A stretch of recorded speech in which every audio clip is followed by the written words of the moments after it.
పూల పూల లాంటి వేడి వేడి నల్లి గోష్ బిర్యానీ అసలు ఎంత బాగా కుదిరిందో ఫస్ట్ టైం చేశాను యూట్యూబ్లో చూసి. చాలా అంటే చాలా బాగా వచ్చింది.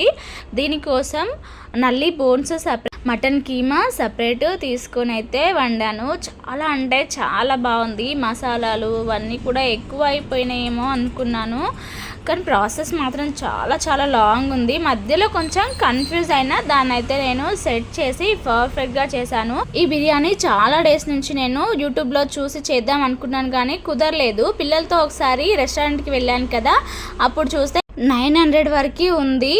అంత కాస్ట్ పెట్టి మళ్ళీ కంప్లీట్గా అందరికీ సరిపోదు, ఎందుకులే అని చెప్పేసి నేను ఇంట్లోనే చేద్దాంలే అని చెప్పేసి ఆగాను. అప్పటి నుంచి వెయిట్ చేస్తే ఇప్పటికి చేశాను.